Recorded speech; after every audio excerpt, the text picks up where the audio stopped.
Oh, yeah. Yes! Yes! Oh, man. I am extremely jacked up. Say about 2.5 hours ago, I went ahead and slammed an energy drink. I got coffee here. I am all jacked up, and I'm going to be all over the place. Let's just be honest, man. You guys should know how I get when I'm all jacked up. Excuse me, I go all over the place. So I'm really excited. This is the show I really wanted to do Wednesday, but I wanted to make sure that I kind of wanted to make sure that I would have a show for Monday, Wednesday, and Friday. Going forward, I'm just going to do live streams on Friday.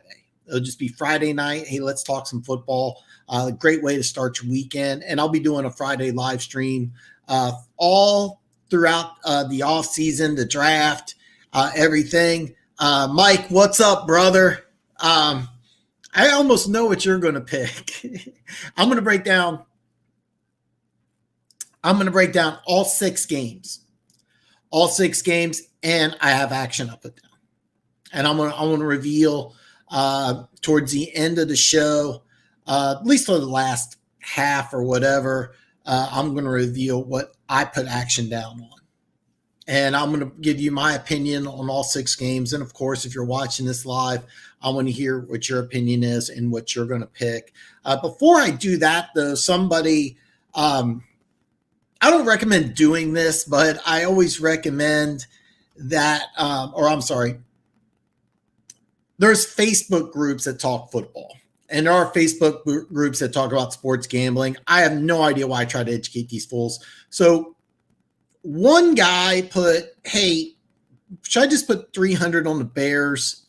Just throw it away because, if it hits, hit big. And then my buddy Tim, he hit me up. He's like, hey, Dan, I'm thinking about hitting Lakeside. Should I just put some money on the Chiefs Super Bowl? What are the odds? And the William Hill Sportsbook in Iowa changed the sports app, so I'm not able to access their page anymore. I have to figure that out. It's not important because I'm not using it, but here's the deal.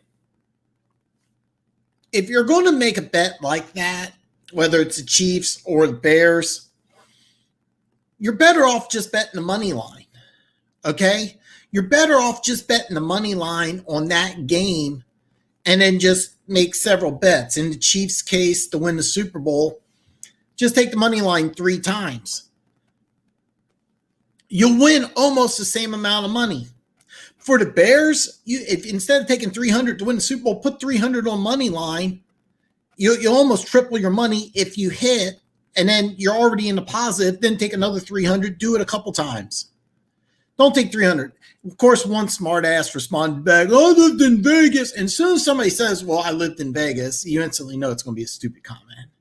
You should, and then he like totally ignored what I said something stupid. So just if you have like a long shot bet or you're wanting to bet on the Super Bowl, just take whoever you're going to bet on the money line instead. Plain simple. That's my gambling 101. Tennessee Titans logic. What is up, brother? That's going to be that's actually my number 1 game. It's not the first game I'm going to talk about. I'm going to go in order, but Tennessee Ravens, man, that's going to be a tough one. That is a tough one. But I do have bets. I'm going to offer my predictions on that, but let's just go ahead and start it, man. Let's go ahead and let's start it.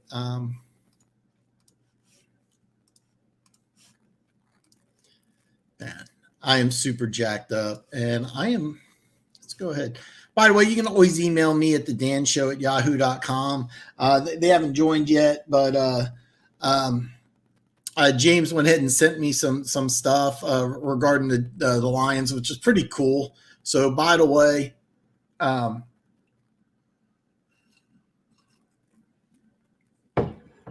you want to send me something, you need some advice, anything at all, links below. But I'm going to take it down for this one. Oh, yeah. I got Colts Bills first one. I'm going in order. That's why I'm not going to get to your Titans till the next page. But I'm going to go in order. Saturday's games. First one on the docket's Indianapolis at Buffalo. Scott, welcome, brother. The over-under is 51.5. I apologize. It just jumped up recently to 51.5. Buffalo's a 6.5-point favorite. I like the over in this game. I really like the over in this game. One narrative I keep on hearing is Philip Rivers can't play in cold weather. I have been to Arrowhead. I've had season tickets to Arrowhead Stadium since 1989. I've seen Philip Rivers come in December and January and win multiple games. I've seen him go into Denver and win multiple games. By the way, I checked the weather report. It's going to be 30 and nice. I hate to tell you this, but January football, 30 degrees, it's not that bad. It's not bad at all, especially in Buffalo. So that's weather's, if anything, weather is a good thing for the Colts. Weather is a good thing for the Colts. Oh yeah, Mike. Mike's right, by the way, has a good point. They say Diggs is questionable, but he's going to play. I think he was questionable last game. He had like 12 catches or something ridiculous. So no, Diggs will play. Here's the deal. If both these teams play their A game, if both these teams play their very best at the best of their potential, I actually think the Colts win. I really do. The Colts have a better defense. I think they have a better running game. But the Colts haven't been able to play their best game the whole season. All right? They play a half good. They play a quarter good. They play some things good. But Denver Gators in the house. Man, welcome, man. Do not wreck your car. I would feel very bad. But I'm glad you're here, brother. They have been as inconsistent as you can get, while the Bills have been the hottest team in the NFL. I obviously think the Bills are going to win this game. They have been, the last couple of weeks, they have played as good as you can get. A few other things. The last two times the AFC has won the Super Bowl, last two Super Bowls, the Patriots and the Chiefs both did it as a 2 seed. Buffalo is a 2 seed. Now, keep in mind the different format. The 2 seed's not as important because the 2 seed the last 2 years got a bye. This year, 2 seed doesn't get a bye, but they get the home game against the worst wild card team, which happens to be the Colts. I do like Buffalo to win. And the thing is, though, is that I keep hearing Bills Mafia. I follow a lot of social media. They keep talking about this is a Super Bowl team. Kansas City started off 6-4, got hot late in the season, got hot in the playoffs. The Bills are the hottest team in the NFL, and they got hot at the right time. You want a team to get hot towards late in the season, and that's what Buffalo did. But I really feel like they're overlooking this game. Isaac brings up a good point. He said, no, it's not supposed to snow. It's supposed to be 30 and beautiful, no wind, sunny, perfect weather conditions in Buffalo. Because of that reason, I really like the over. Okay, if the Colts score, even though they do have a pretty good defense, this isn't the 85 Bears. Neither team really has a great defense. Both of them have good players. Both of them have been playing good at times. But if the Colts score, you know for a fact Buffalo's going to come back. You know this for a fact. It doesn't matter what the score is. It does not matter what the score is. Buffalo's going to put up some points. It could be 28-0. You know Buffalo's going to come back. You know, and they may not win, but they'll make it 28-21, 28-24. Because of that, I really like the over in this game. I think there's going to be points galore. The weather is set up perfect. I think the Bills are a little overinflated, but this is a good team.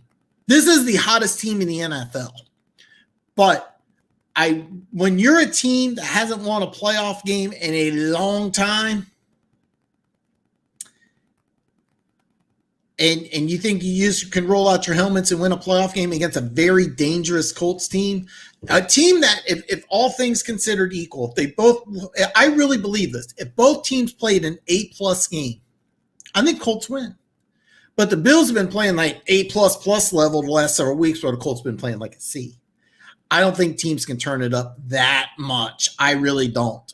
But Buffalo's been playing hot. Buffalo, the whole team's been hot. Josh Allen's been on fire, but he looked bad in the playoffs last year. Go against Phillip Rivers if you want, but he's played good in the last couple of years in the playoffs. So to win the game, I do like Buffalo to win. I like them to advance. They may actually be it may be good for them to cover. If you're going to bet this game, I would strongly suggest you take the over. I strongly suggest you take the over. Mike says Rivers never comes through. The last time the Chargers were in the playoffs, they beat a heavily favored Ravens team. Of course, Lamar Jackson looked really bad. So, but another thing you got to think about, Jonathan Taylor, is the last half. Now, he's not going to run for 250 again, but he is a very good running back. But I think this to me has a high scoring game. Watch it. We love the trash talk in here, and it's more than welcome. More than welcome. Next game, and I need to start adding sound effects to my live stream. That's something I'm going to do during the off season, is add sound effects. But if I did have a sound effect board, it would be blowing up now because I got action on this game. Los Angeles Rams at Seattle. The over-under is 42. Seattle is a 3.5-point favorite at home. Here's the deal. Multiple Rams players that were out the last game are going to play. Whitworth is going to play. Cooper Kupp's going to play. There's one other player I'm drawing a blank on is going to play for the Rams, but Goff is up in the air. Okay? So here's what I did is because it's 3.5, I don't like 3.5 because if Goff plays, that number's going to drop. If Goff doesn't play, it's going to this back and forth is pretty awesome. I'm going to share it with everybody. If Goff doesn't play, the line's going to go up. So I went ahead and I took the money line. I'm actually going to admit a mistake because I was playing around with the teaser, and I took 3 points to make it just a half point, and then I looked, and the money line was actually better than that. So I'm kind of stupid there. But live and learn. But anyway, so I mean, technically I have 2 bets, 3 technically on Seattle. Reveal the next one, but I actually have the money. I'm just going to say money line because what's a half point? You can't win by a fourth of a point. So I got the money line. I did take points, which I normally don't do, but I did on this one. I like Seattle. It's not that I think Seattle's been playing lights out. It's just that you have a lot of Rams players that are coming back. A lot of people I respect are really high on the Rams because they like the defense. But there's a lot of injuries, and if your starting quarterback's either not going to play in a playoff game or your starting quarterback's banged up against a defense that's playing a lot better, that to me is a red flag. No, Seattle hasn't looked great lately, but early in the season, Russell Wilson was the NFL MVP. So I like Seattle. I like Seattle a lot, but I will admit a lot of people I respect are really high on the Rams. I get why. The Rams defense is very good. I understand that, but Seattle at home, I really like Seattle. I put my money where my mouth is. The final game is very interesting. Tampa Bay at Washington. The over-under is 44.5. Washington is a 8-point dog at home. Okay. I know this sounds like I'm going to talk out of both sides of my mouth, but bear with me. I can make strong arguments one way or another. Here's how you bet this game. You take a teaser either way. Okay? I would not recommend taking Tampa Bay to cover 8. I wouldn't recommend Washington to cover 8. But if, let's say you like Washington, right? I would take a teaser as many points as you can because this is going to be a close game. I really think this is going to be a close game. The way that these two teams are going to go against each other is that if Tampa Bay gets a lead, their weaknesses are secondary. But well, let's face it, Washington's not going to score 40 points on this team. More than likely, if you get to 24, you're going to go ahead and basically run the ball, run out the clock. Ronald Jones comes back after being injured for several weeks. So they're not going to try to run up the score. The Redskins can't run up the score. And Redskins defensive line, you don't want Brady to throw the ball 40, 50, 60 times. You don't want to do it. So if you got the win in the bag, you have to take your foot off the gas. You have to take your foot off the gas. So here's what you would do. I think this is going to be a close game. I think Tampa Bay is going to win. I would pick Washington to cover.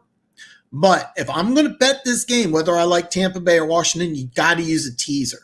You got to use a teaser. I think it's going to be a close game. I do like Tampa, but the last two times a team that won the division with a losing record has won that game in the playoffs. One of them was Carolina with Ron Rivera. There's a lot of things to like about Washington, but ultimately Tampa Bay has the better team. If you take Tampa Bay, go ahead and tease this as low as you can get because I don't think they're going to blow this Redskins team out, but I do fully expect them to win. Music City guy, what is up, brother? I haven't done the Titans yet. Alex, what's up, brother? He writes in, how's it going, Dan? I can't tell you. I ain't having a great time. My QB is angry. The interview with the new GM did not leave a good taste, and the one guy that needs to be out is staying. The one guy, who's the one guy that needs to be out, Alex? Okay, for those of you that don't know, Deshaun Watson was not happy. He was told by management he was going to be more involved with the GM coach process, and he was not. Jack Esterby, the name sounds familiar to me, Alex, but I actually don't know who he is. He's somebody with the Texans front office. I know that. I'm sorry, I don't know off the top of my head who he is. I do. Here's the thing, though, Alex. You've said this that you weren't high on him, so I do know that you're upset. I understand you're frustrated. I know because I follow you on Twitter. You follow me on Twitter, and if you follow social media at all, you've probably seen 101 different scenarios with Deshaun Watson being traded. Okay, I'm gonna stop you right now if you've heard this or you think it's going to happen. Watson's not going anywhere. Watson's in Houston. He's staying in Houston. Is he upset? Yes. Is he frustrated? Yes. Look, you're a young man who's won national championships. You're used to winning, and you went through maybe the roughest year of your life, even though you made $40 million. So it's a tough dynamic. It's hard to be frustrated. Plus you were told one thing and it didn't happen. I get it, but Alex, believe me when I say this, Deshaun Watson's staying. I understand you guys got rid of Hopkins, but here's the drill: you got rid of Hopkins, so you can keep Watson. Okay, so you look at it this way: you're going into this season, you have a let's just say top 5 quarterback. That's pretty. Does anybody listening think that without question, Deshaun Watson's not a top 5 quarterback? I post a comment. I'm not going to insult you. I just think it's almost a universal truth that you could say he's a top 5 quarterback and not have any backlash. You could say 2. You could say 3. I think top 5 is pretty fair. If not top 5, 6, 7, 8. I mean, but he's not going anywhere. Is he angry? That's fine. I'm not caring that much. He's staying in Houston. Don't believe the hype. Don't believe social media. I've seen all sorts of. I saw a Stafford trade, which was kind of interesting, but don't believe it. Don't believe it. So, but I understand your frustration. My recommendation: enjoy the playoffs, and we'll have to see what happens. Mike doesn't think he's top 5. Mike, just out of curiosity, 8, 9, 10. I mean, you have to have him in top 10. Mahomes, let's see here. Mahomes, Rodgers. I'm trying to think of people that are universally better than Watson. Just off the top of my head. If you want to say Brady, I'd hear that. So, but Brady, racking my brain here. Josh Allen. I'd take Watson over Allen. That's 4. Tannehill. Here I'll go along with this. Top 3, he had an MVP. I kind of think that. Top quarter. I mean, basically you have a superstar quarterback. I mean, we can all agree with that. But I would have him 5. But anyway, Jack Esterby, big guy in the front office, as the year of McNair, pushed and signed off the trading of Hopkins and has allowed terrible contracts, killed our cap. He's wondering, okay, fair enough. I will say Washington versus Buffalo. Washington winning it all. In case you missed it at the very beginning, if you believe this and you're putting action down, take the money line. Don't make a bet to win the Super Bowl. I tried educating somebody on Facebook, and then some idiot started out. And here's the deal. When you start off with an argument saying, well, I've lived in Vegas since blah, blah, blah. Okay. I'm super jacked up today. I had an energy drink about 2 hours before the show, and I'm drinking coffee, so I'm all over. Oh, Russell Wilson. I didn't think about that. Radio. Okay.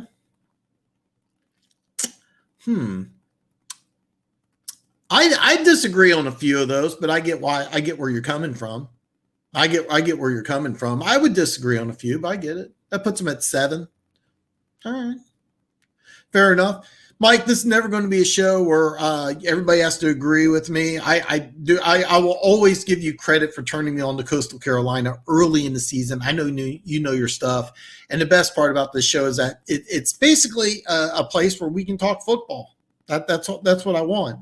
I love it. Top 3, top 8. That's why we talk, man. That's why we're here. Now, I get why you're saying it. I don't completely agree with it, but I get where you're coming from. Sunday's games. The number one game, in my opinion, is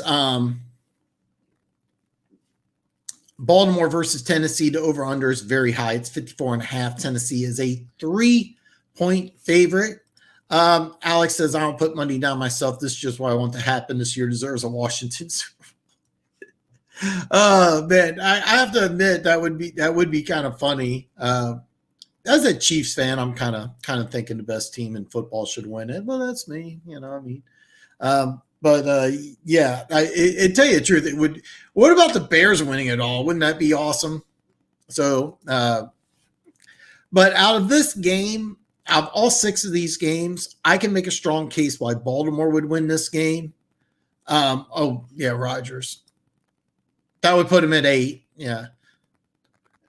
Yeah, that makes sense here. We got Brady, Wilson, Allen, Breeze, Mahomes, Roethlisberger, Rodgers. I disagree with a few of those, but that would I 100% understand where you're coming from. I disagree with a few. When I say I disagree with a few of those, I'm talking about just this year, specifically Roethlisberger. I'll take Watson over Roethlisberger for 2020 or 2021 playoffs. Like, if I could take Deshaun Watson, I'd put him on the Steelers. I'd give them a much better chance to advance. But, I mean, Roethlisberger, of course, is going to the Pro Football Hall of Fame. Watson looks like he could have a Hall of Fame career if they fix the team around him. But as of right now, no, of course not. So I get where you're coming from. Like I said, I could picture Tennessee. And I could sit here and talk for 5 minutes why Tennessee will win this game. I can sit there and I can talk for 5 minutes straight why Baltimore is going to win this game. I think it's going to be a fun game. I honestly have no idea what's going to happen. And I'll be honest, if you're going to sit here and you're going to tell me, hey, Dan, this is going to happen, that's going to happen, good luck. Because here's the drill. Baltimore choked in the playoffs last year, but for some reason or another, they had Lamar Jackson throwing 59 times. Why? You have the best running attack in the history of the NFL, and you throw the ball 59 times. It's not going to happen again. For Tennessee to win, Derrick Henry has to have a big game. So here's how I see this game. From a betting standpoint, a Derrick Henry prop and a Lamar Jackson rushing prop is gold. By the way, this number has not come out. This number has not come out yet on my bookie, but since it hasn't come out on my bookie, I don't know what the number is. I'm probably going to put a little bit on both because I think both teams are going to run the ball. I think both teams are going to try to score a lot, and that's why if I had to put give me something that's going to happen, I'd say the over because neither defense is really good. So what's going to happen in this game? Honestly, I have no idea. Flip a coin. I think it's going of all the games, this is the one I am most excited about because I'm looking at Tennessee, who Derrick Henry could do. I mean, last year's playoff, he was a monster for 2 games. Had 2 of the best playoff games I've ever seen. He looks like he's going to do it again. He's healthy. He's not rested, but the year before he had 200 yards in the last game of the season to get into the playoffs, and he had 200 and 200. And what happened? Okay, I am very sorry. I have no idea what is going on. I'll be honest with you. I have no idea where that is coming from. Okay. All right. Sorry about that. I am so sorry about that. That was actually ESPN. I have about 30 different windows open. So my apologies. But long and short is I don't know what's going to happen in this game. But I am going to put action probably on Derrick Henry and Lamar Jackson. Those rushing props are the 2 that I'm really looking forward to. Alex puts on Tennessee beating Baltimore again. I don't believe the Ravens can win in the playoffs. I'll believe it when I see it. And that's valid. Lamar Jackson's played in 2 playoff games, and he's played terrible football. But I do think this year he'll run the ball. Last year he didn't. This year I think he will. It's kind of a stretch here, but Music City guys is picking the Titans. Titans won't let Lamar run wild. That part's for sure. No, I agree with this, but when we talk about prop bets, he's not going to do something ridiculous, but I do think he'll run for enough yards to cover it over. I do believe that. I think the best way to beat the Ravens is to make sure that he doesn't beat you by throwing the ball. And I know that's going to, okay, I know you're thinking, hey, Dan, what are you talking about? You're out of your mind. You're crazy. No, just hear me out. He's going to get yardage running the ball. You know this. I know this. Your defense on it is not any good. You know this. But can you make the team one-dimensional? You can't. You can put 8, 9 in the box, but if you do that and he beats you deep and he scores fast, that's where you're screwed. So here's what you do. You allow him to run the ball between 20 and 20. And I'm talking about the middle of the field, from the 20 to the 20. Then when you get in the red zone, you limit his options, force Baltimore to kick field goals. All right? Your defense is bad. There's no way you're shutting them down to 10 or 13 points. You got to win a shootout. So here's what you do. You got to control the clock with Derrick Henry. You got to score touchdowns. You probably need at least one big play out of A.J. Brown or Corey Davis. Maybe both of them have to make a big play. And then what you do is you stop him from throwing the ball and you make him one-dimensional. You make him beat you by running the ball. Now keep in mind, he could have 100 yards rushing, but if he doesn't have a touchdown in the red zone and you contain him inside the red zone and you have him kick field goals, you're going to win this game. So That's kind of my thought process. Though I believe New Orleans should sweep the bed with Chicago. They should have done that the last 3 years, so I ain't going to string the Saints. No, Alex, 100% correct. Last year, they were a 9.5-point favorite against the Vikings. Dalvin Cook was all sorts of banged up, played lights out in that game. They did not play a good game at all. Minnesota came in really, really good. Really, really good. And they played a great game. And the Saints came in kind of flat. I don't think that's going to happen again, but I've said this the last 3 years. I thought the Saints were the best team in football or in the NFC the last 3 years. This would be year 4, so I'm sticking with the Saints again. You can't count on them. Can't count on them. Music City guy, Ravens panicked last year when Titans. Yeah, they did. They absolutely did. They won't do it again this year. They'll run the ball and they'll keep running the ball. They won't do what they did last year and then go nuts and throw the ball all over the place.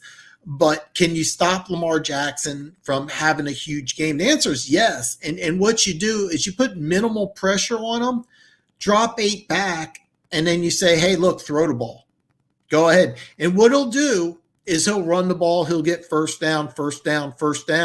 And he'll look, and on the stat board, it'll be like, oh, he's having this great day. And then you hold them to field goals, and oh look, they have 250 yards of offense in the first half, but they only have 9 points. Where Tennessee might have 17. That's how you're going to win this game. That's my opinion. Invasion. I have no idea what you're talking about. Sorry, Mike. I apologize. James, welcome, brother. Glad you're here, man. Cleveland will lose to Pittsburgh. They played each other the last week and Pitt won. Cleveland is missing a lot of players, so Cleveland's got no chance, in my opinion. Very interesting that you say that. Golden Rooster, let's go. Golden Rooster is here, man. That's kind of cool. You guys look forward to seeing each other in here. That's awesome. I like the Titans' healthy secondary against the Ravens' passing options, hoping we can do well run stopping. Yeah, absolutely. Absolutely. Against the Ravens receiving. No, I get it. Who are the Falcons playing this week? That's pretty good, man. That's pretty good. I know the defense doesn't exist. Just saying, I think they're going to make them throw. I think just the opposite, really. I think that what you're going to try to do is just say, hey, look, you won't beat us deep. We'll allow you slants. We'll allow Mark Andrews a little bit. We'll take away Hollywood Brown. You can have Des Bryant anything in 10 yards inside, and then what you want to do is let them move the ball up and down the field, toughen up in the red zone. And I think that's what you're going to see. I fully expect the Ravens to have a lot of yards in this game. I'm just not sure how many points. So, Golden Rooster says, I don't know who wins. I just don't want Brady. Music City guy, agree with you. This is awesome, man. I can't tell you how much I was looking forward to this. I worked just 5 feet away. I was looking over to this. I've been jacked up about doing this all day.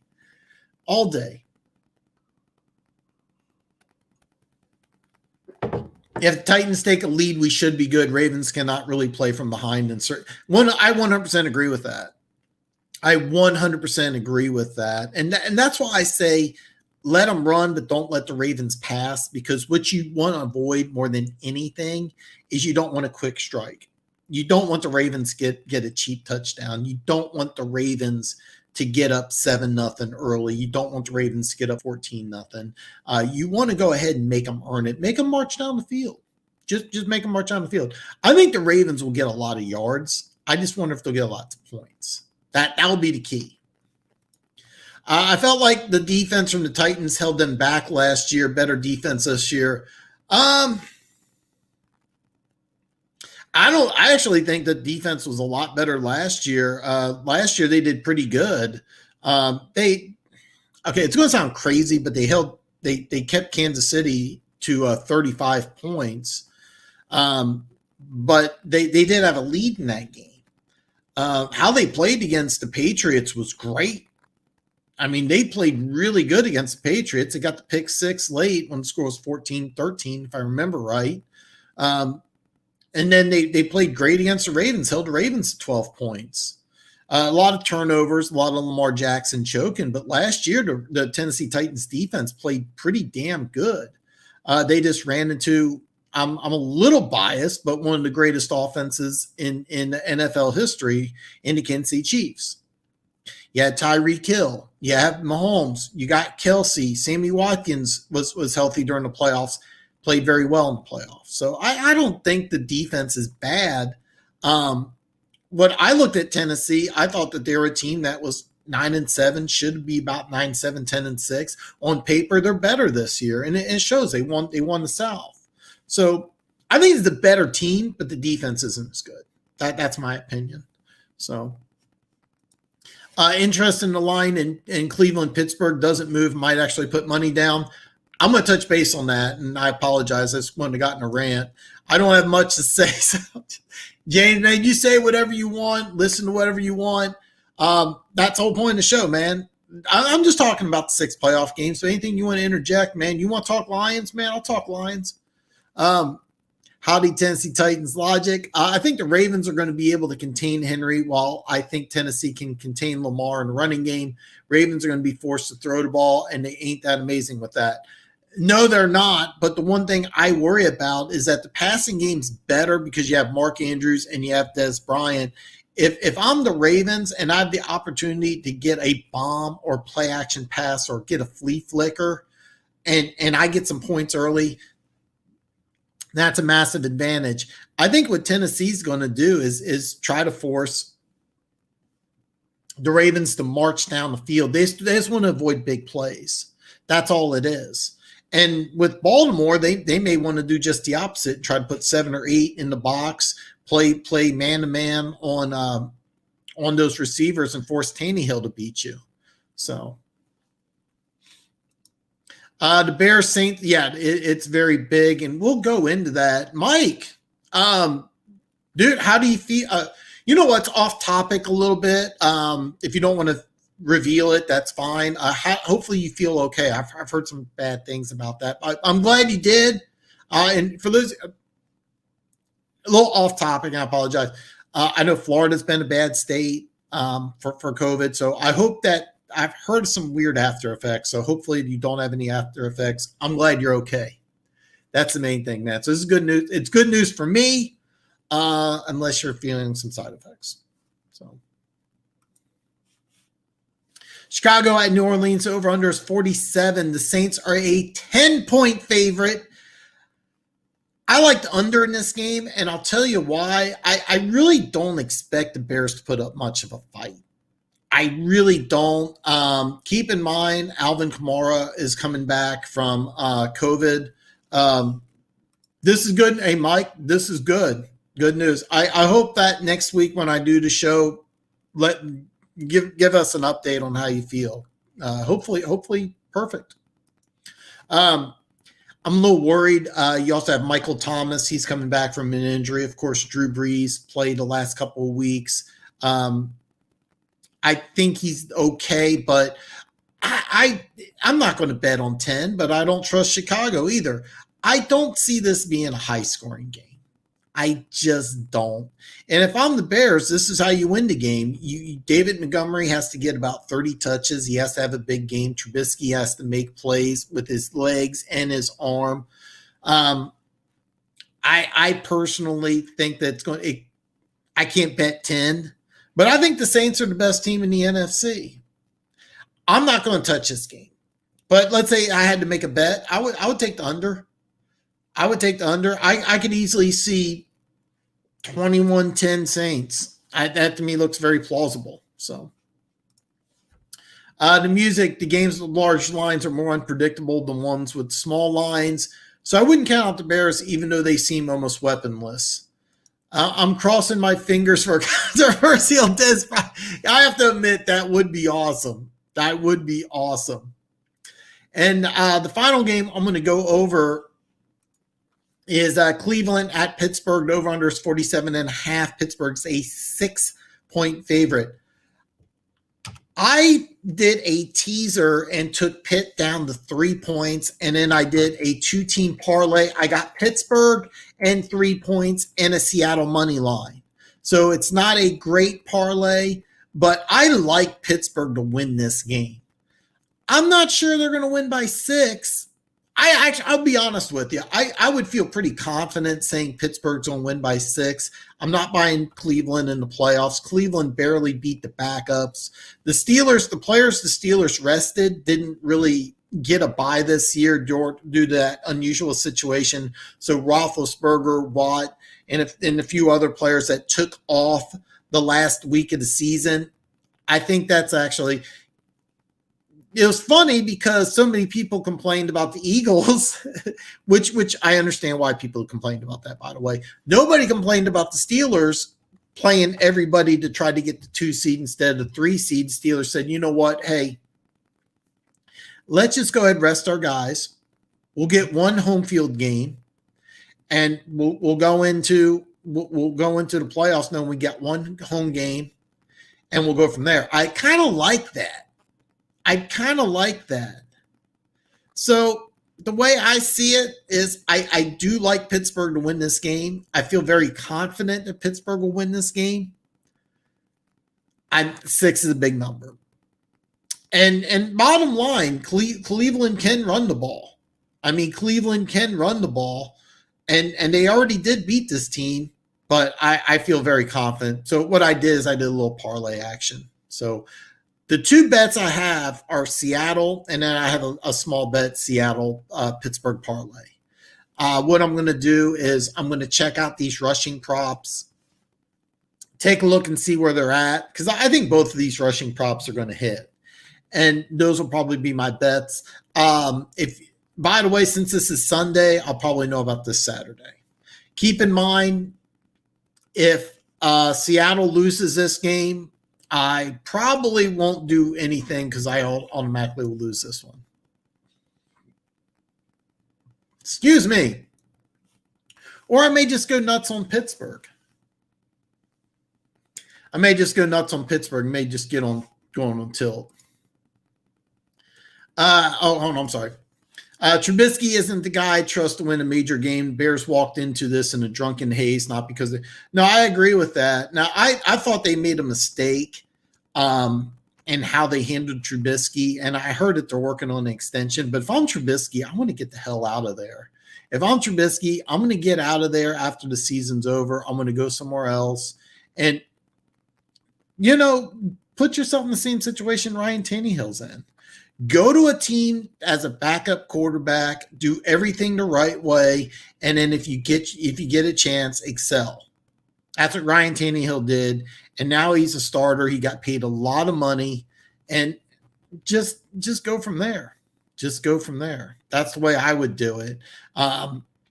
Do I think they have a fighter's chance? Sure, I do. But because the main reason I think they have a fighter's chance is because Seattle's choked in the playoffs the last couple of years. So, Alex, the Bears backed in the playoffs more than, we got you. And that's true. Matt Nagy has joined the show. This is awesome, by the way. My show is getting so big and so popular. I'm having NFL head coaches joining. This is awesome. And Matt says my team's going to get whooped. So, listen, man, when the head coach of the Bears comes in and says, hey, my team's going to get whooped, you better listen. Matt, thank you so much for joining my show. That is just freaking awesome. I love this.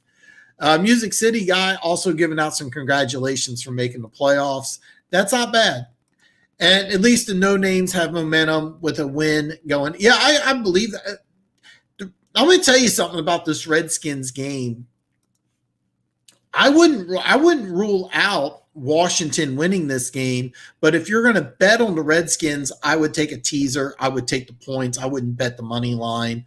But the Washington Redskins are dangerous, but I also feel like Tampa Bay, if they could play any NFC East team, I'd want to play Washington because I know that by the way, Shaquille Barnett. I'm sorry. Yeah, Barnett. He's back. He's healthy. That's going to be a big deal. Alex Smith is I hate saying on one leg, but I mean, it's true. He is basically on one leg. I mean, Alex Smith is not even close to 100%. So having your best pass rusher healthy is going to help Tampa Bay. Shaq Barrett. That's what I was trying to say. Thanks, Coach. By the way, Matt Nagy is very high on his quarterback. So, oh God, yeah. I by the way, speaking of Blake Bortles, remember Bortles led him to the AFC Championship game, gave him a big contract, and he didn't even. Matter of fact, I think he was just signed recently by the Rams to be an emergency starter, and he's not even doing that. And this is the guy who's the third overall pick in the draft. So a lot of times, by the way, speaking of draft, I am going to do a ton of draft stuff. I'm already looking at mock drafts. I'm looking at draft positioning. I'm looking at different players. If you're a fan of the NFL draft, I'm going to have a lot of draft content. We're going to talk a lot of draft stuff. As soon as the season's over, we're going to go just immediately into talking draft stuff. And then I'll be releasing draft videos right after the combine's over. I don't have an exact schedule, but I'm leaning towards probably doing a draft video, releasing a draft video Monday through Friday, every single day. I'm going to try to do all the teams that don't have a first round pick, all 32 picks, every team that doesn't have a first round pick, and then some retraction videos because some things are going to change because free agency will hit and there'll be a team that I'll have taking a quarterback and then they sign a quarterback in free agency. So there's a lot of things that are going to change. But as far as the playoffs are concerned, here are my bets. I have Seattle money line, and I have a Pitt -3 money line with Seattle. I'm going to look very, very hard at the Derrick Henry prop bets and the Lamar Jackson rushing prop bet. And I feel really good about both of those hitting. I don't know what the numbers are. If I was going to take a stab in the dark, I'd have to say Derrick Henry over on rushing yards is going to be somewhere over 110. It could be as low as 112. It could be as high as 118. You're probably not seeing 120. So if you're a Titans fan and you think Derrick Henry's going to have a massive game, put action on that. The Lamar Jackson prop bet, I'm going to guess it's going to be high, like 75. But that's an attainable number, and it's something that Lamar Jackson has done several times. So that's kind of the way I feel about it. Just as far as wins and losses are concerned, without any gambling, basically I think it's going to be Buffalo, Seattle, Tampa Bay. Man, I hate to say it. I think Baltimore's going to win this one. I think they're finally going to come through in the playoffs. And I got some Titans fans here. I don't have a Ravens fan. I'm sorry. I think Baltimore will finally come through in the playoffs. I think the Saints and of course, I think the Steelers. So I know I got a couple Titans fans watching. I'm going to ask for this anyway because I'm watching on StreamYard. I'm not watching on YouTube. I have no idea what's going on YouTube. I may have 2,000 thumbs down, but give me a thumbs up anyway. And if you don't mind, just drop a comment right below. You could tell me that I suck. It's okay. It helps the algorithm, and it also helps getting people involved in this community with all you great fans. And not only that, I got a coach talking here. I mean, what other YouTube show can you get where the Chicago Bears head coach comes on and tells you how bad his quarterback sucks? You can't do it. Best NFL YouTube show ever. And I'm also gonna add to it. I'm gonna try to get some sound effects and some other stuff in the future to make this show a lot better. I'm always growing and trying to improve. It's just been kind of difficult, but things are going to get a lot easier as time goes on. I'm not going to be working 6 days a week forever, and I'll be able to add some things to the show. I've been wanting to add some sound effects, and sooner or later, I am going to have guests on. That's something that's down the line. Starting next week, though, there will only be a Friday live stream as I prepare for the NFL draft. So basically, next Friday, I'll break down all the divisional round playoff games. So that's kind of what I'm looking at. Oh, I'm sorry. Alex points out Texans better interview Bieniemy. He's the only guy Watson has come out publicly and wanting for a head coach, and they haven't even asked to interview him. They don't really care about his input at all. I'm really, really surprised that Eric Bieniemy interviewed with every team except the Texans. That to me is extremely surprising. I cannot tell you how surprised I am by that. I don't get it. I mean, and you're right. Deshaun Watson should want this guy.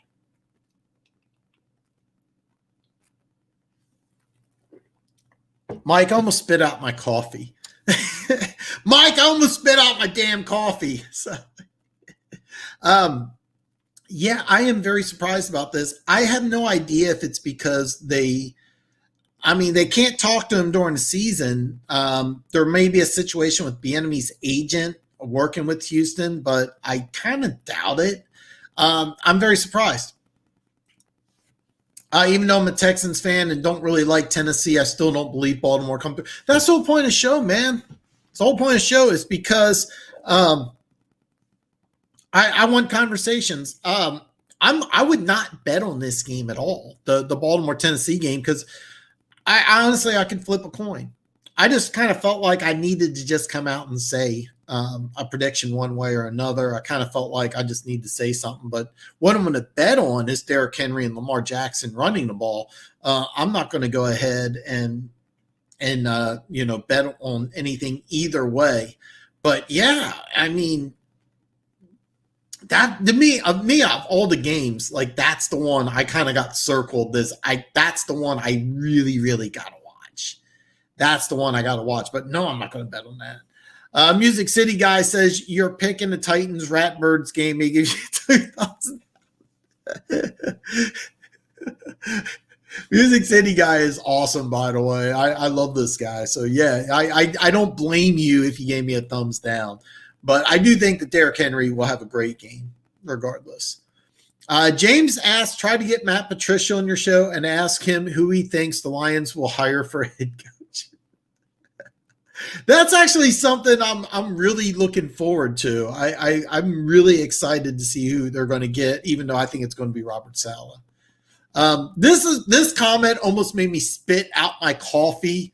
So I'm sitting here, I was taking a sip, and this just came through, and Texans will talk to Gase.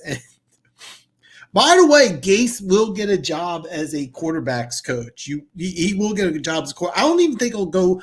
Normally, even if you're fired as a head coach, you can get a job as a coordinator. I think he'll get a job as a quarterback's coach. But he will be employed.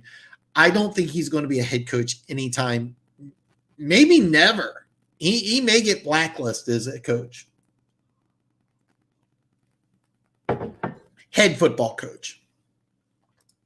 I've heard Titans fans claim Earl Campbell is theirs, which he isn't, and yet I still pick them to win. That's how much I believe they'll win. You know what? That is kind of interesting. Who does Earl Campbell belong to? I mean, the Love You Blue, Love You Earl was one of the greatest things in NFL history, but he was an Oiler, which became the Titans. Technically, he is part of the Titans history. That's interesting. That is kind of interesting. But man, I'll tell you what though, the Love You Blue, Love You Earl is one of the great things about.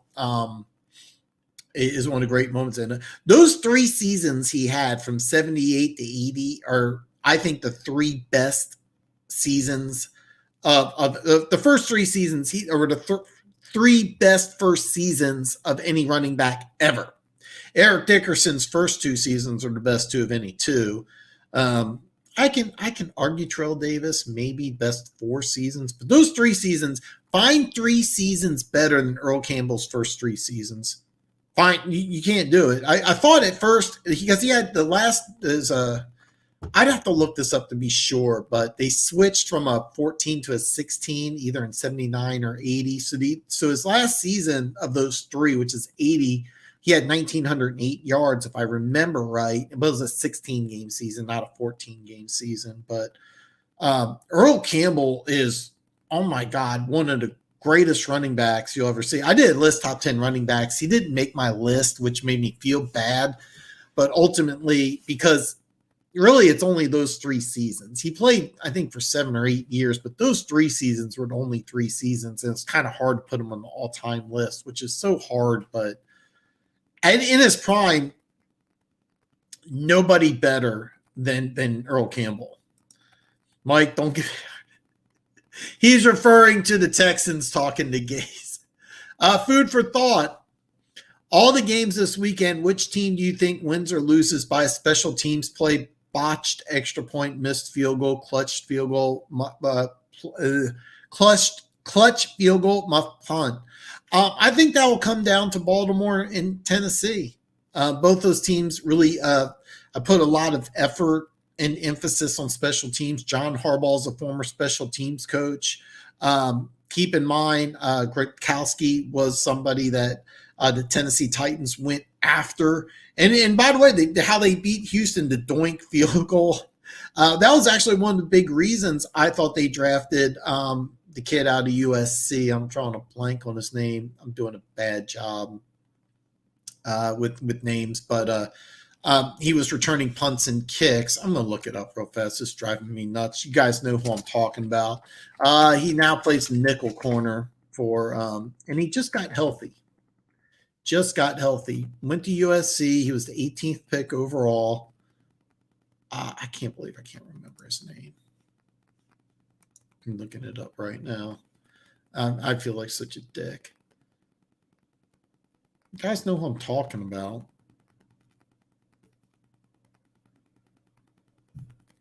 Dory Jackson. Okay, that's what I was trying to think of. Dory Jackson. And now, okay, you put Desmond King back there as your starting punt returner. But bottom line, Desmond King's a good punt returner.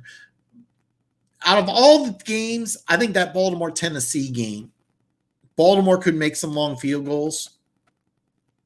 Tennessee may have a good special teams play. It wouldn't surprise me if Cleveland has a special team screw up because they're Cleveland. But bottom line, what comes down to special teams, Baltimore, Tennessee. So that's kind of the way I look at it. So Mike's messing with Alex there. That's awesome. Is J.J. Watt going to stay in Houston? Okay, Alex earmuffs. I'm going to say no.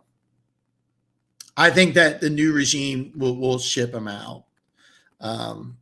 That's just my opinion.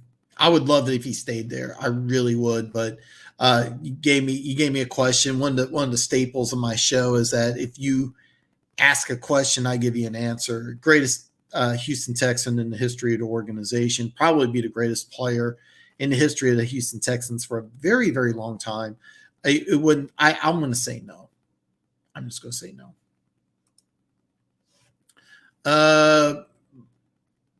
I know you meant Bortles was a third, fourth string for the Broncos, but it wouldn't surprise me if somehow he pulls something crazy for the Rams. I was kind of surprised they wouldn't just give him a dumbed down playbook and say, "Hey, run it," because he knows an NFL playbook, which is more than what the other guy knows. They're still up in the air. My guess is Goff's going to start and just kind of do his best. But I do like Seattle to win that game. I'm kind of surprised Bortles hasn't stuck around on a team as a backup. I mean, this just shows how bad he was and the mistake the Jaguars did by giving him that money.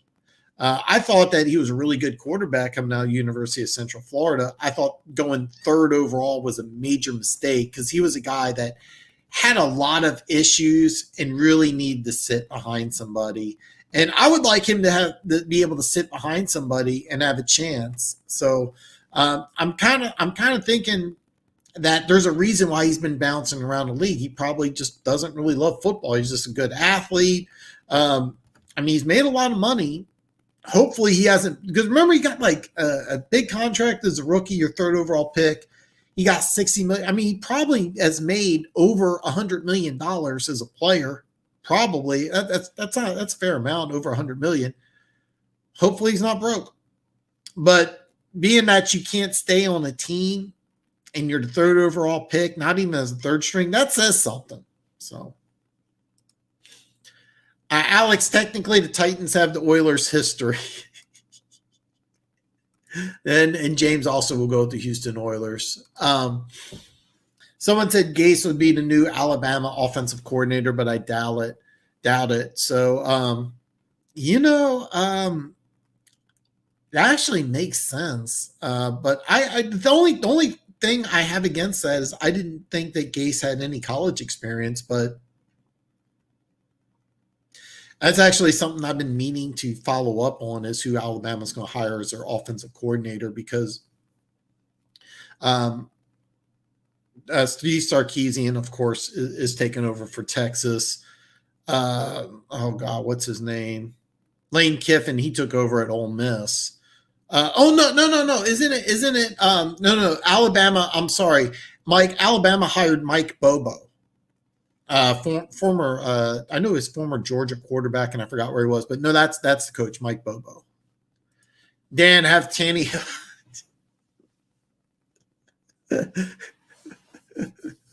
Don't you mean Trevor Lawrence? I could have either one. That way, I would love. I actually.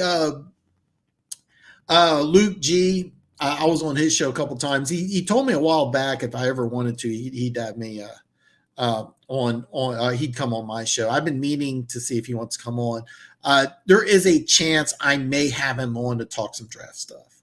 So that'll probably be my first guest, will be Luke G. And if you're not familiar with the Luke G Field Review, he does all Detroit sports, but what I really love about him is he breaks down players, breaks down film, breaks down prospects, does some really good draft stuff, but he looks at mainly the Lions. So when I have him on, it'll probably be to discuss the Detroit Lions pick. That way I can give you some inside info to the Detroit Lions. I may have him on to discuss other teams, but that's something he normally doesn't do. Maybe he'll make an exception.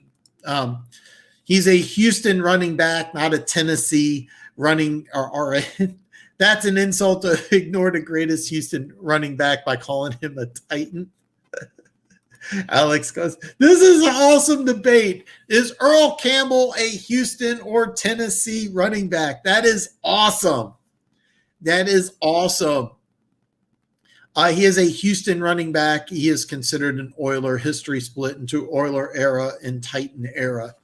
Okay, I'm gonna say something real fast here, because I was a major fan of Eddie George. Earl Campbell's better than Eddie George, but man, Eddie George is good. See, I consider Earl Campbell a Houston Oiler, but I consider Eddie George a Tennessee Titan. And Eddie George is really good, man. Eddie George is really good. Led you to the Super Bowl. Earl Campbell and Bum Phillips will go down as the most loved pair. And without question. Love me some Bum Phillips.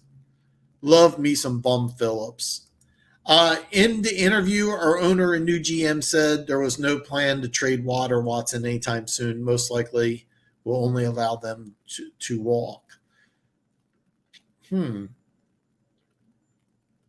I didn't know that. Hopefully if they said it, they mean it, because if they don't mean it, then it shows some insincerity and it makes you question the organization. But keeping JJ Watt, I think, would be a good thing. But I didn't know this. And Alex, this is the whole point of the show, is so that you guys tell me things that I didn't know. This is good news. And that's a good idea. Now, if you are going to keep Watt, you want to make sure you run that defense. Could you run a wide 9 or a Tampa 2 defense and move Watt inside? Sure, but it doesn't make a lot of sense to. So that's interesting. Love me some Earl Campbell sausage. That sounded better. Okay. Just to clarify, Denver Gator wants some Earl Campbell sausage. There's nothing wrong with that.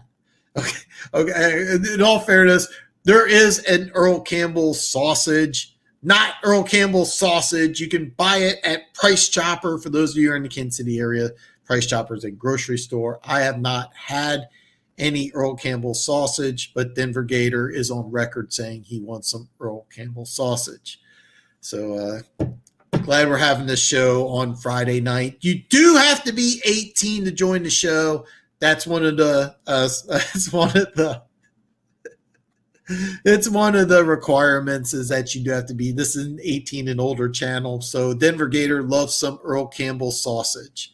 So James is correct here when he says you need more Lions fans subscribed. I really do, man, because you and Funk are fantastic. And I know when I start talking draft stuff, Funk's going to be arguing with me like a mother. So, and that's a good thing too, by the way. That's a good thing. So Alex says, I don't believe anything our organization says at this point. I'm just keeping the hope. No, and you shouldn't, but that's actually a good move. Let's say you do want to get rid of him. It's actually a good move to say that you want him to be a part just because you want him to generate more trade value. If the Steelers do want to make a move and go all in and give up maybe even a second, which I think may be pretty high. So Alex is talking about some Earl Campbell sausage. I actually been wanting to try some just because I was such a fan of the running back. I have not had any yet. But yeah, I actually am going to have some Earl Campbell sausage. So Denver Gator, we're in a collusion together that we want some Earl Campbell sausage. I actually, you know what? I might actually go to the grocery store this weekend and try some. So yeah. Mike, welcome, brother. Chad and I are checking in. Off side note, I cannot join you this weekend. Sean's going to be there, which is pretty cool. Do not talk to Sean about politics, just fair warning. So it will just frustrate you. James, who do you think was a better Oilers wide receiver between Ernest Givens and Haywood Jeffries? Oh man. Why have I not had a retro show yet? Why have we not had a retro show to talk about this? I was actually okay. Did you guys ever play? My buddy who knew nothing about football would always play the Oilers on Techno Bowl and became a Oilers fan because of Haywood Jeffries. I still remember him going, Jeffries! I mean, he loved the Oilers. I'm 5'8", and I love Ernest Givens with a passion. If you don't know who Ernest Givens is, you are wrong. You could Google the electric slide, and that should give you a ton of Ernest Givens highlights. Who was the better one? The better one was Haywood Jeffries, but I liked Ernest Givens better. I love Ernest Givens. And here's the thing about both these receivers. Both these receivers would be better in today's game. Both these receivers would be better in today's game. Haywood Jeffries was the better receiver. By the way, if the Oilers win a Super Bowl, Haywood Jeffries goes into the Hall of Fame. Haywood Jeffries goes into the Hall of Fame.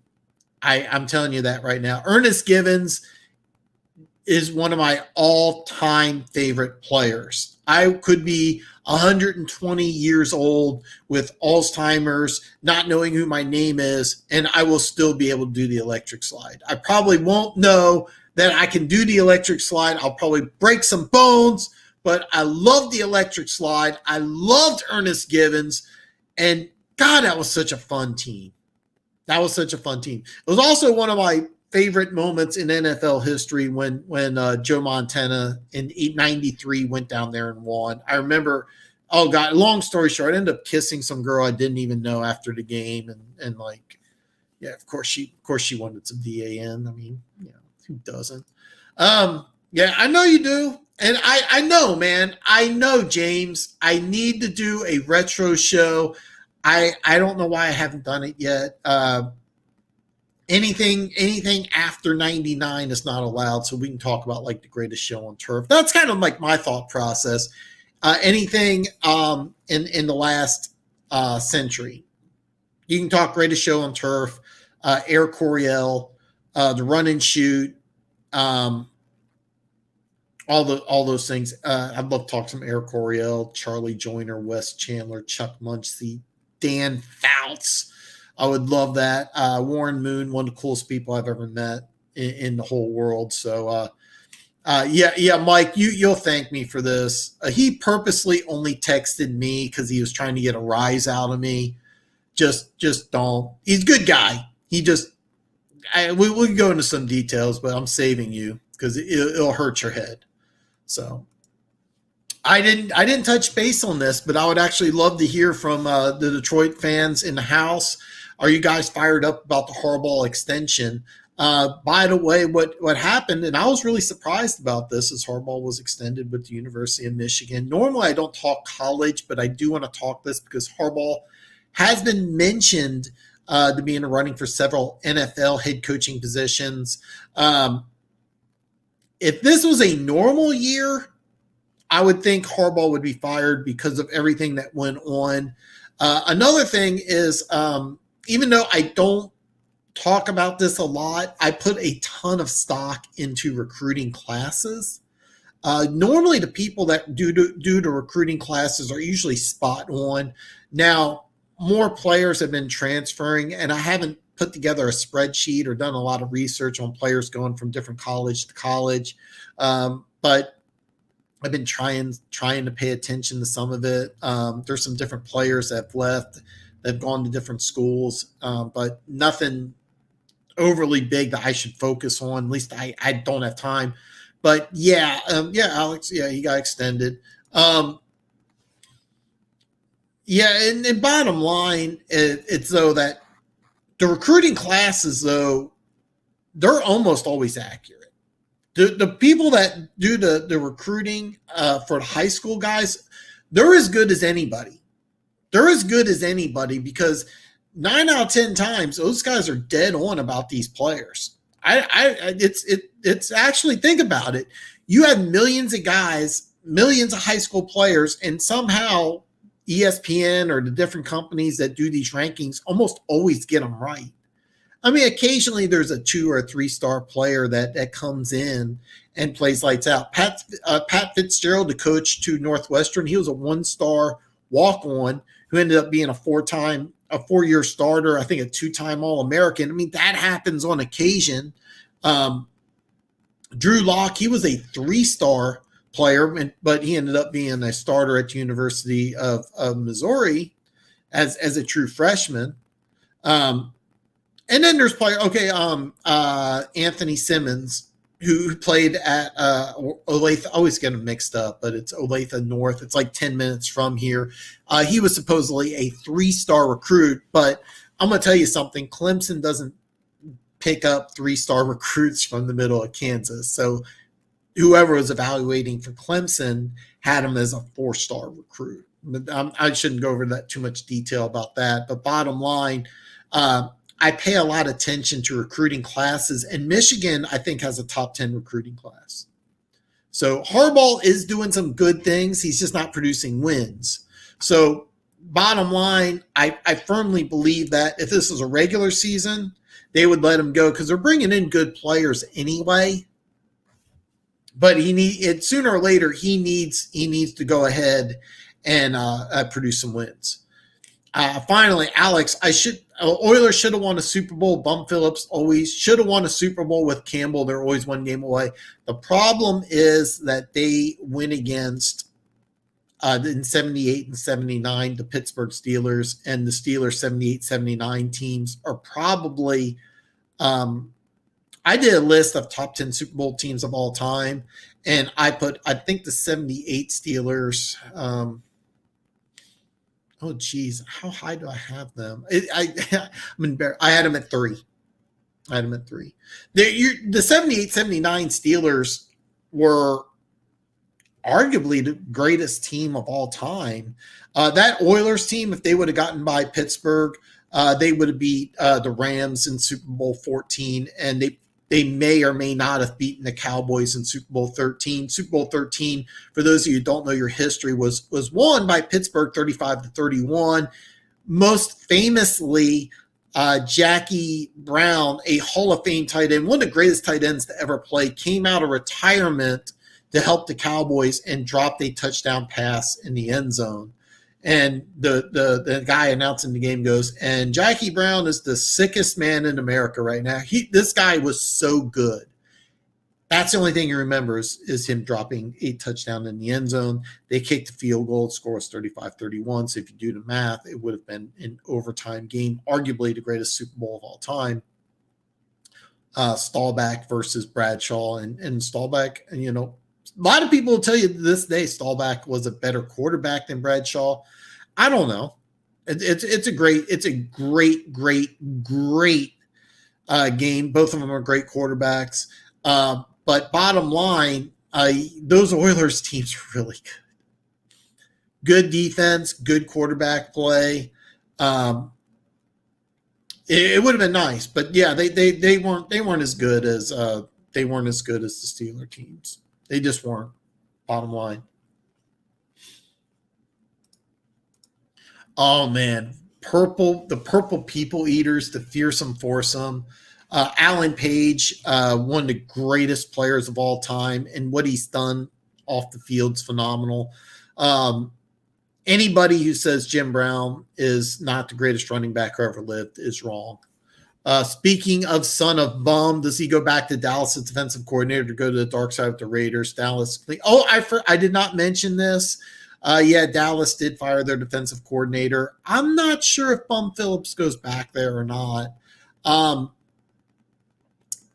kind of wondering what the structure is, because what happened is they allowed drawing a blank on the guy's name, McCarthy. Okay, I'm sorry.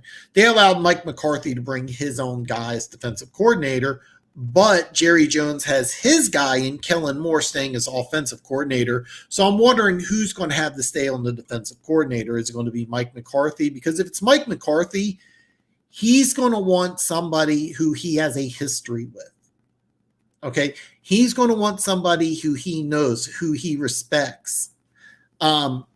If it's Jerry Jones, it may be somebody that he knows, that he respects. It'll be interesting to say. I'm going to pay attention on this because I want to know who it is. Because if it's one of Jerry's guys, it could create a disruption as to who's really controlling this team. And it could cause some chaos.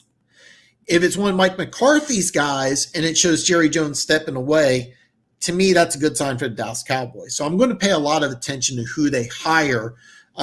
Personally, if I'm him, I would go back to Ron Marinelli because he did a good job. Bring him back. That's who you had the defense built around in the first place. So bring him back. That's what I would do.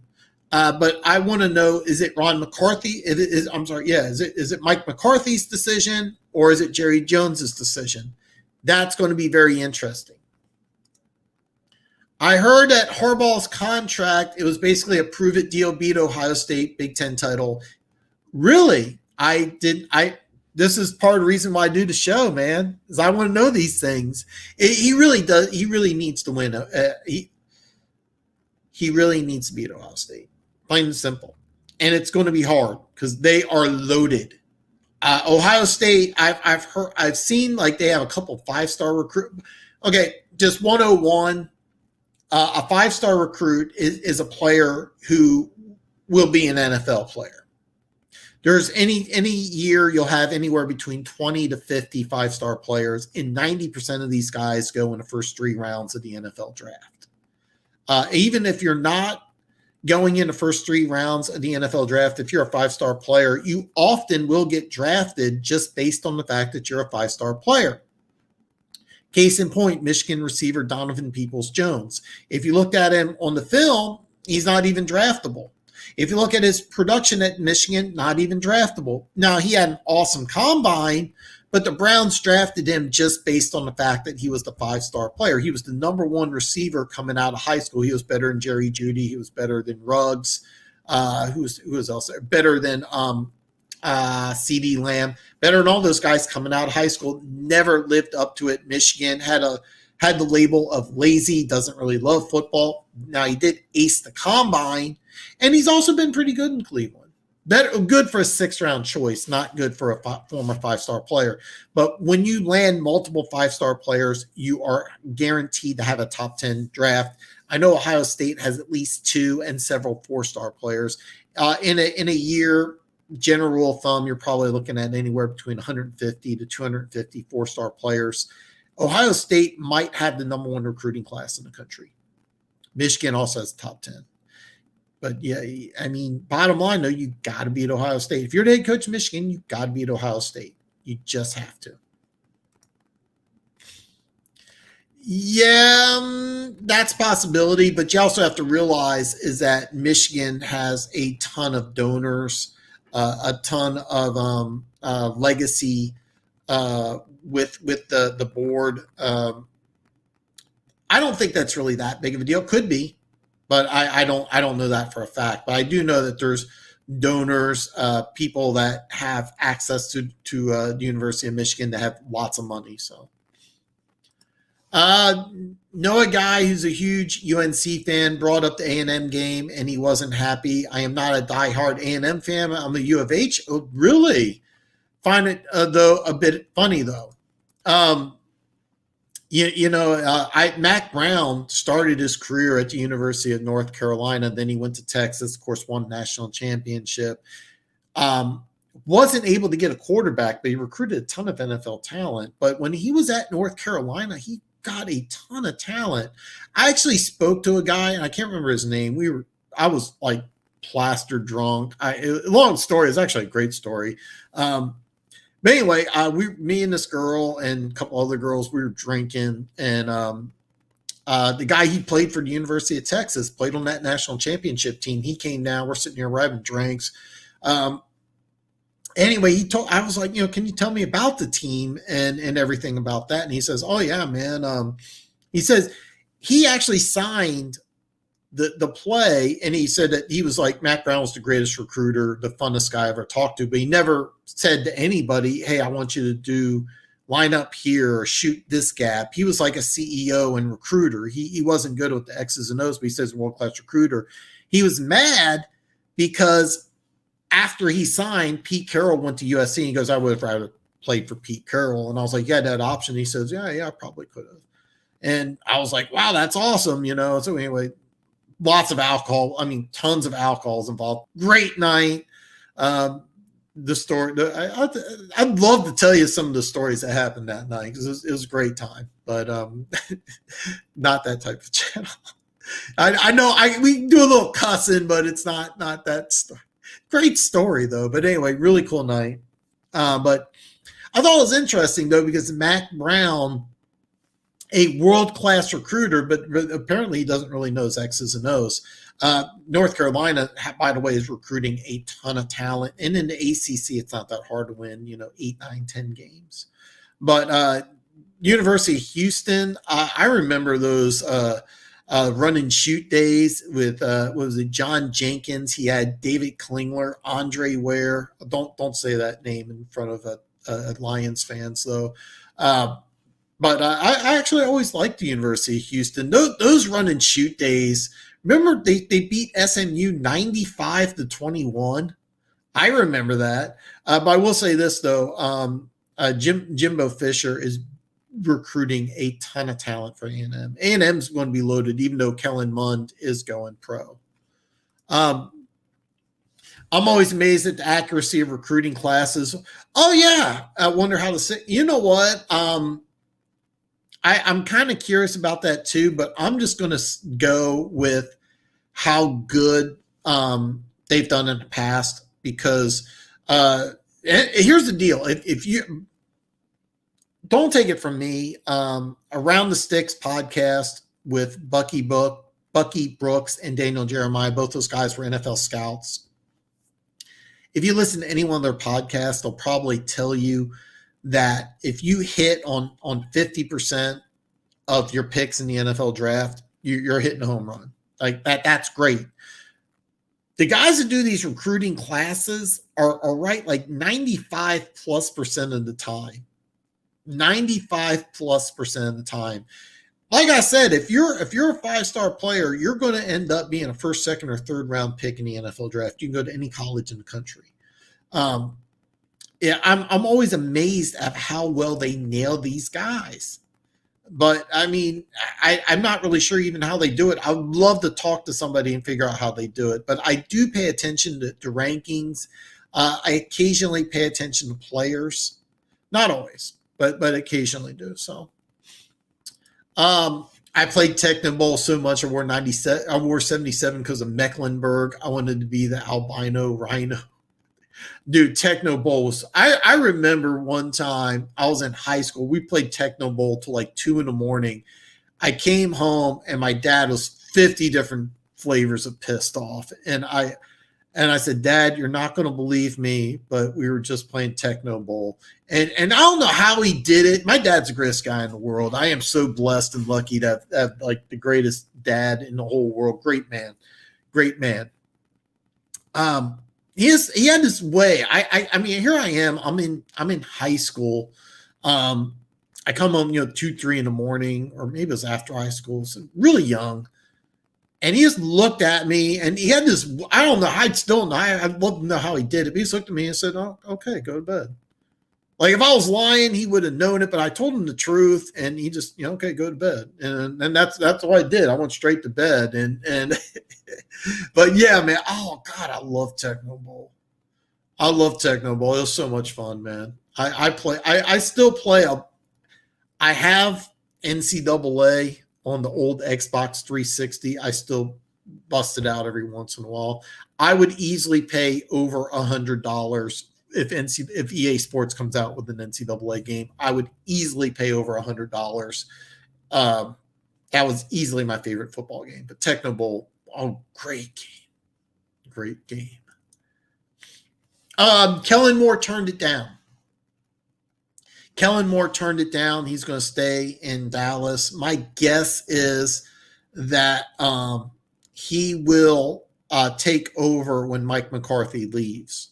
That's the impression I get. Either he's going to be an NFL head coach, or he's. My guess is because when Mike McCarthy was hired on, he had to keep Kellen Moore as the offensive coordinator, who was the former quarterbacks coach, and my guess is the Dallas Cowboys have it in play that Kellen Moore is going to be the next coach of the Dallas Cowboys. They're going to let Mike McCarthy come in. They're going to let him coach for 3 to 5 years.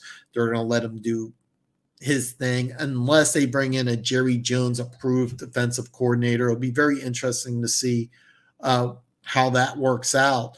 But no, he decided to turn it down. And basically what Boise State said was that you can have the job. It wasn't a case he had to interview. They were basically going to give it to him, and he turned it down. I had a buddy of mine, his mom lived in that area, and he said he actually went to one of the games. He says it's so cool, the blue turf.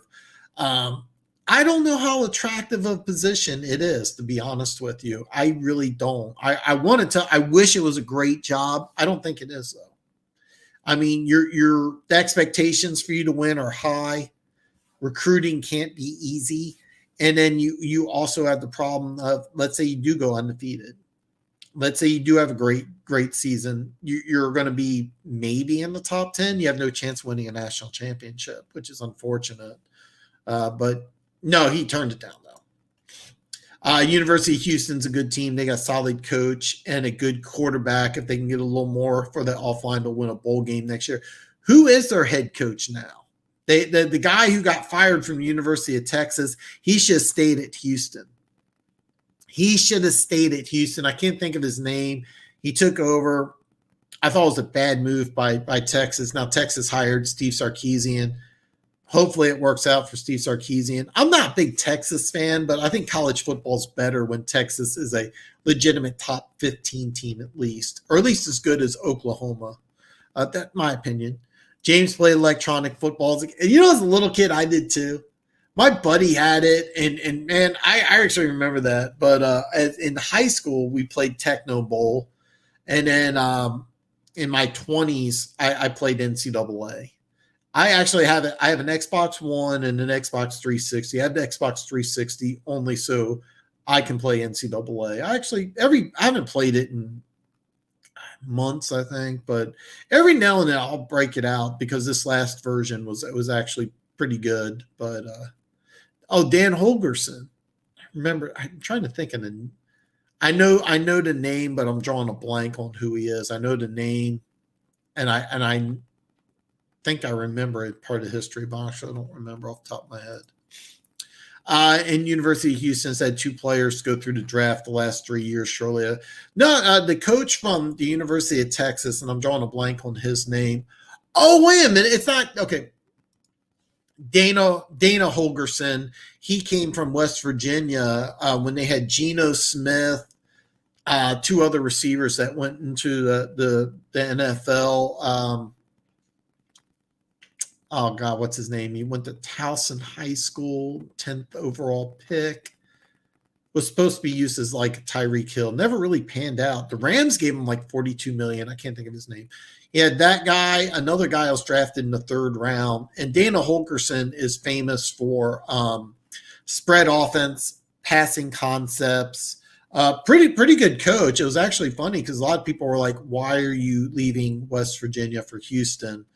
But Houston came out and they were like, hey, if you win 8 games here, the athletic director for the University of Houston came out and said, hey, if you win 8 games here, that's not good enough. That'll get you fired. And then Dana Holgerson went there, and I think his first year he won 4 games, but he had to change some things around. But he's actually a good coach as far as X's and O's. If he has players going to the NFL, I think that's more due to the former coach because that guy could recruit. He should have stayed there because he got fired from the University of Texas.